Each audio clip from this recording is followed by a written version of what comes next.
Steve Bouchard with Rugged Radios out here in the Rugged Garage, and I'm here to show you how to install the Can-Am Maverick Sport and Commander mount in the glove box of those vehicles.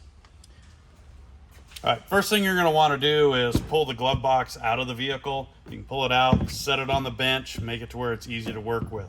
I've already cut this one, but let me show you how to do it. So just take the mount here. You can see the angles that are on it. You'll lay it up in here. These little tabs right here, they'll kind of self-center. Once you get it up in there, just kind of draw a line around there so you know where to cut. The only line that's really important is this upper one. You don't want to cut it up too high, otherwise you'll have a gap. All the stuff around here, it's not really going to make a difference because this mount is going to cover the whole thing up. So once you get that there, you get your area drawn out, you can take this back off. Go ahead and cut that section out. I used a hot knife to cut this out, but a really sharp utility knife will do the same thing. Just be careful not to cut yourself. Or you can use a Dremel, anything like that to cut this. One thing about Can-Am's, the plastic is really soft, so it's fairly easy to cut. So once you get that cut out, you can put this back on there. Take the little self-tapping screws, put them in the corners, screw them in so it holds it in place. Just make sure that when that insert goes in, there isn't any plastic coming up where it's going to hit on the radio or the intercom. So once you get this put on there, in fact, let me put the screws in here.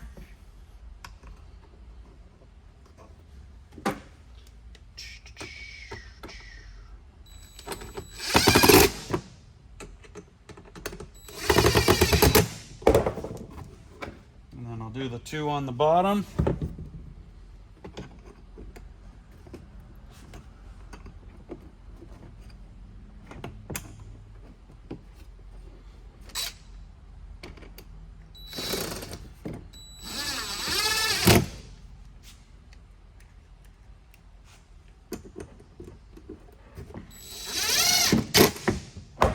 So just like that. So now you've got it in, now you're ready for that insert.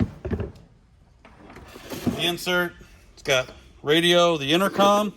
It's got a couple bolts that slide into this channel on the intercom. So you put the bolts in the mount first with the heads on the inside. You'll slide the intercom in through the front.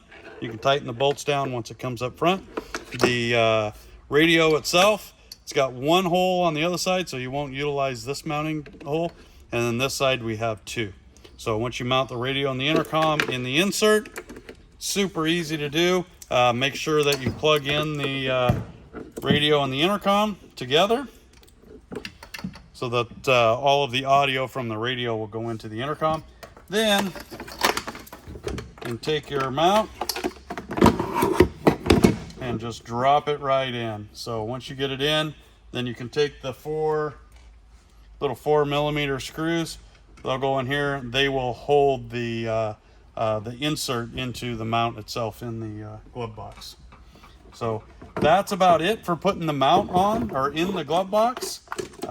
When you're running your cabling and stuff, just drill a hole in the bottom of the glove box and you can run all your cabling out.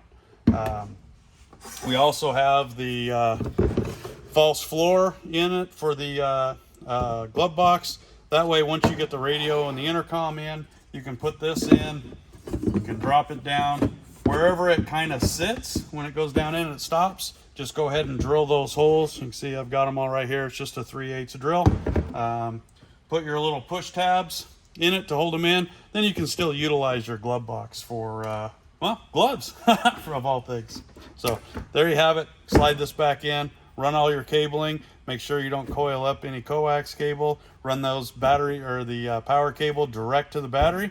And run your headset cables and you're good to go. All right, thanks for watching. If you have any questions at all, just give us a call.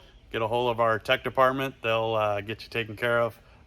Thank you for your purchase. We really appreciate it.